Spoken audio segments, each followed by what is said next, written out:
कि मोहम्मद से वफा तूने तो हम तेरे है, ये जहाँ चीज़ है क्या लो वो कलम तेरे है। वसीम रजवी ने सुप्रीम कोर्ट में कुरान मजीद की 26 आयतों को रिमूव करने के लिए PIL दाखिल किया, जिसके जवाब में इलियास शरफुद्दीन ने खुलासे में दिया तफसीली जवाब। इलियास शरफुद्दीन ने मीडिया से बात करते हुए कहा कि हर दौर में अल्लाह के रसूल सल्लल्लाहु अलैहि वसल्लम के दुश्मन रहे हैं और अल्लाह के कलाम और नबी करीम सल्लल्लाहु अलैहि वसल्लम की सुन्नतों की खिलाफ वर्जी करने और उसका मजाक उड़ाने वाले रहे हैं और अल्लाह इनका बदतरीन अंजाम क्या है। इन्होंने वसीम रजवी पर तनकीद करते हुए ये तमाम बातें बताई। इन्होंने कुरान मजीद की 26 आयतों के निकलवाने की बात पर बेहद नाराजगी जताई। इन्होंने ये भी कहा कि पूरी कुरान मजीद में खैर, सुकून और मासूमों को बचाने वाली आयतें मौजूद है, न कि किसी मासूमों को तकलीफ देने वाली। पूरी कुरान मजीद और अहदीस और तमाम सुन्नतों में कोई चीज़ खिलाफ नहीं मिलेगी। इलियास शरफुद्दीन ने तमाम बातों का खुलासा करते हुए वसीम रजवी के खिलाफ मीडिया को तफसीलात बताई। आइए सुनते हैं उन्हीं की जुबानी।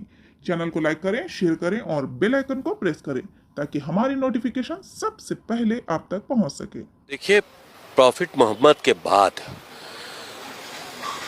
पहले खलीफा अबू बकर, दूसरे खलीफा उमर और तीसरे खलीफा उस्मान द्वारा कुरान को कलेक्ट करके और उसको जारी किया गया एक किताबी शक्ल में।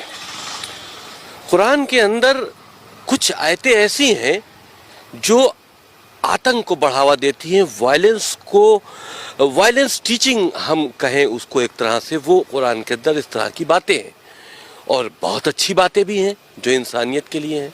तो अल्लाह के मैसेज दो तरह के नहीं हो सकते। तो ये तीन जो खलीफा थे, इन्होंने ताकत का इस्तेमाल करते हुए कुरान के अंदर अमेंडमेंट करके इस तरह की आयतों को डालकर कुरान शरीफ को दुनिया के लिए जारी किया और उसी का सहारा लेकर पूरी दुनिया में आगे बढ़े हैं ताकत के दम पर इस्लाम को फैलाने के लिए। कोई भी धर्म मोहब्बत से फैलाया जा सकता है, ताकत के दम पर नहीं फैलाया जा सकता। और इस वजह से आज इस्लाम को फैलाने के लिए जो कुरान के अंदर अमेंडमेंट किए गए थे, जो इस तरह के मैसेजेस डाले गए थे, जो वायलेंस को बढ़ा रहे थे, जो जुल्म और ज़्यादती कर रहे थे, आज उसका फ़ायदा आतंकवादी उठा रहे हैं। मदरसों के ज़रिए आम मुसलमानों के बच्चे उसको पढ़ रहे हैं और उनका जहन जो है वो कट्टरपंथ की तरफ बढ़ रहा है। तो ये बहुत नुकसानदेह, बहुत सी ऐसी बातें हैं जो हमने अपनी PIL में लिखी है, लेकिन क्योंकि अभी हमने PIL दाखिल की है, कोर्ट में पेंडिंग है, वो बातें हम खुलकर नहीं बता सकते। लेकिन हमें उम्मीद है कि ये चीज़ें कोर्ट को इसमें इंटरफेरेंस करना चाहिए। हमारी देश की सुरक्षा से जुड़ा मामला है।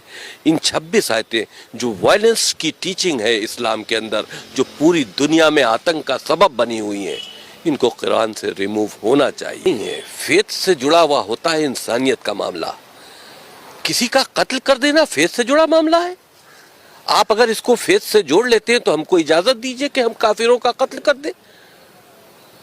तो ये फेथ से जुड़ा नहीं है, ये वायलेंस टीचिंग है।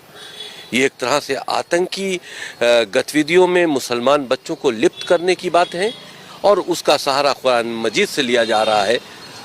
बहुत सी अच्छी बातें हैं कुरान मजीद में। हम तो कहते हैं कुरान मजीद को हम बैन करने की बात नहीं करते।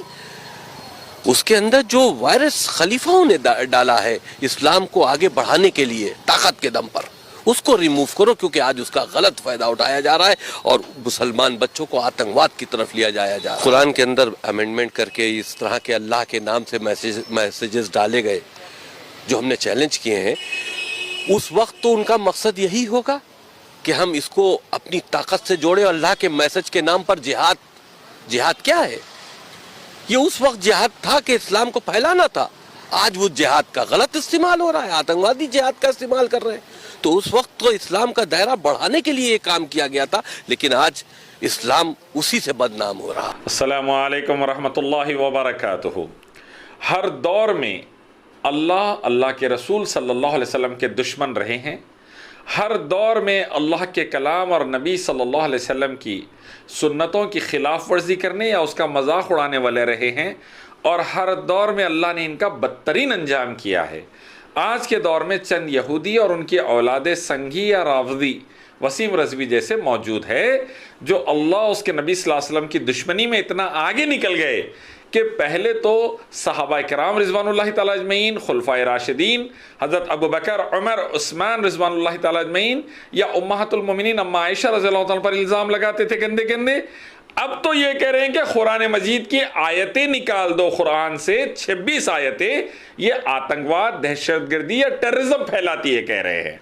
और उसके लिए सुप्रीम कोर्ट जाकर PIL दाखिल किया है आज वसीम रज़वी रावजी ने कि कुरान मजीद से 26 आयतें निकालो।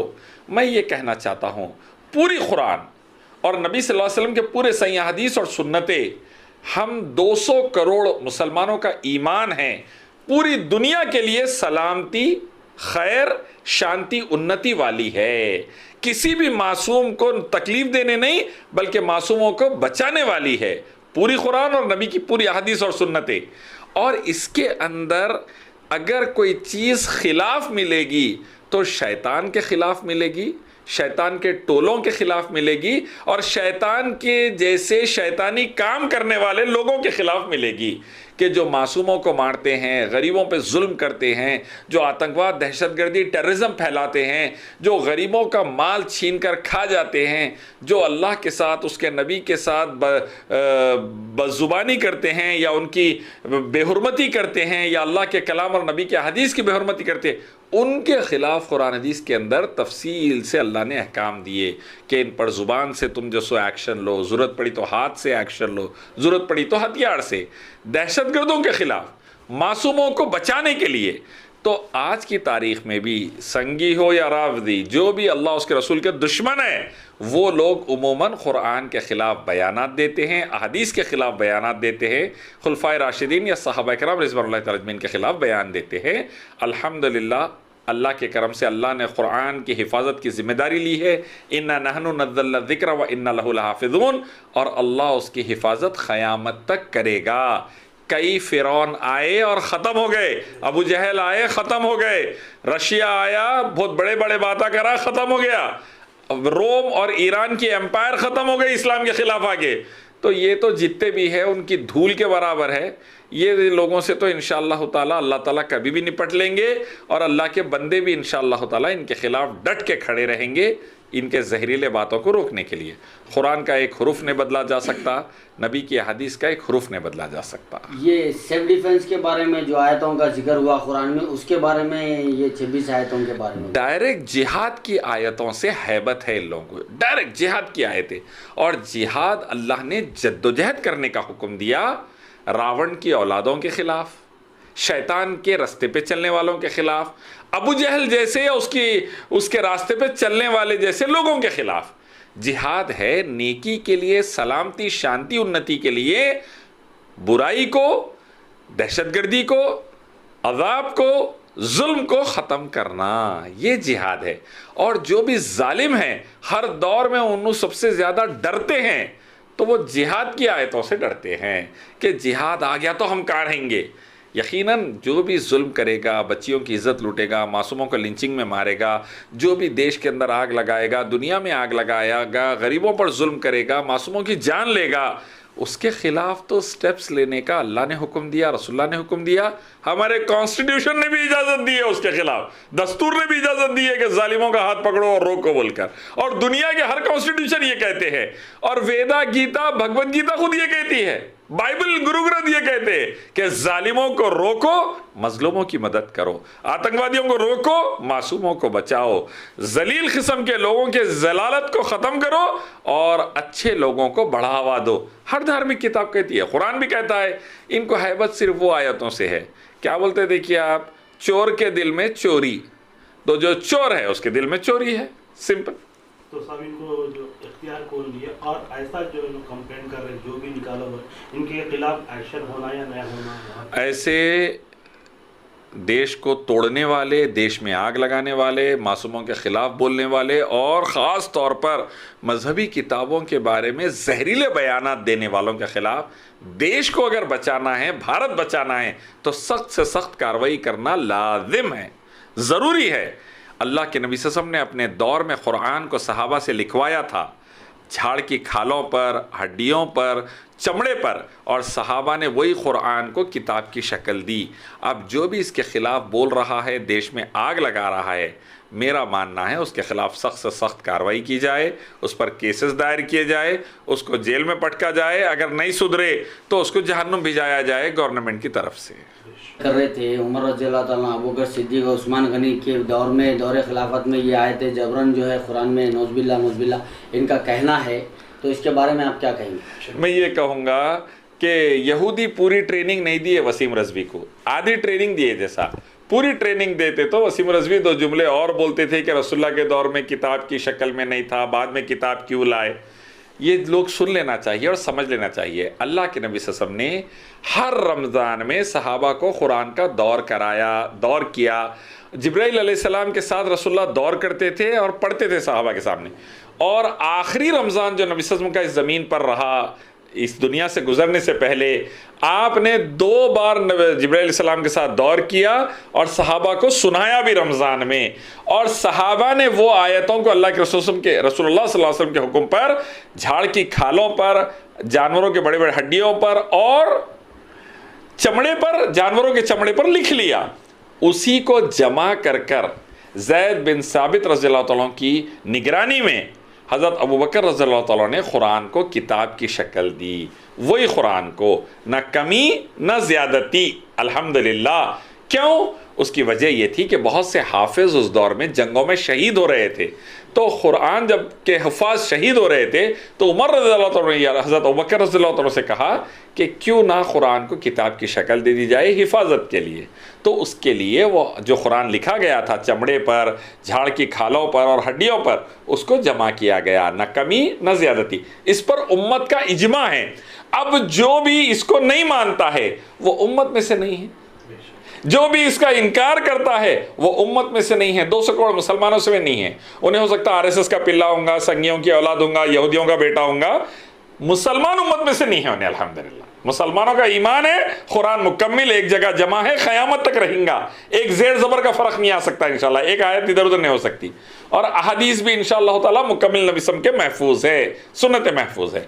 तो ये बात क्लियर है। 26 आयतों में से कौन सी एक आयत बता सकते हैं? सूरह तौबा आयत नंबर 5। अक्सर संगी आरएसएस के लोग कोट करते, ये कुफ्फार को जहां पाओ तुम कत्ल करो बोले अल्लाह ताला। आयत नंबर 6 नहीं कोट करते आपके सामने, आयत नंबर 6, आयत नंबर 7, आयत नंबर 8, बाकी की आयतों में तफसील है। लेकिन अगर ये लोग रुजू करे तो तुम इनको पनाह दो और इनको लेके जाकर ऐसी अमन की जगह छोड़कर आओ जहां पर इनको कोई ख़तरा ना हो। और ये कोसे कुफ़ार के बारे में था, वो कुफ़ार जिन्होंने नबी सल्लल्लाहु अलैहि वसल्लम से माहिदा कर माहिदा तोड़ दिया था, उनके लिए था। ये पूरे दुनिया के कुफ़ार के लिए नहीं था। अगर ऐसा रहता, हम मुसलमान भारत पर 1000 साल हुकूमत करें, आज भी माइनॉरिटी में कई को है। हाकिम थे, अमिया के बादशाह थे, जोधा हमारी रानी थी, अल्हम्दुलिल्लाह, भागमती रानी थी हमारी, अल्लाह के फजल से हमारे घर की बहू थी, अल्हम्दुलिल्लाह। फिर भी हम इज्जत से रखे, जान माल इज़्ज़त और आबरू की हिफाजत करें, मुसलमान, हिंदू, सिख, ईसाई सबकी। क्यों? अल्लाह का कलाम, ये अल्लाह ने हुक्म दिया था सूरह माइदा की आयत 32 में, 5वें सूरे की, एक मासूम को मारना सारी इंसानियत को मारने के बराबर है, एक मासूम को बचाना सारी इंसानियत को बचाने के बराबर है। इसीलिए हम हिफाजत करें अल्लाह के हुक्म पर। नबी सल्लल्लाहु अलैहि वसल्लम ने फरमाया, अल्लाह के साथ शिर्क करने के बाद बदतरीन गुनाह मासूम का कत्ल है। इसीलिए हम कभी मासूमों के कत्ल की तरफ नहीं गए। तो मैं ये कहना चाहता हूँ कि जो भी झूठा इल्ज़ाम लगा रहे हैं, कुरान को समझे नहीं, हदीस को समझे नहीं। कुरान सही हदीस समझिए, समझकर बात करिए। यहूदियों के पिल्लों, संगियों के पिल्लों, रावजियों के जैसे हरकता कर कर देश में, दुनिया में आग मत लगाइए, भारत को बर्बाद मत करिए। बात को कॉन्टेक्स्ट में लीजिए कुरान हदीस की, देश भी बचेगा।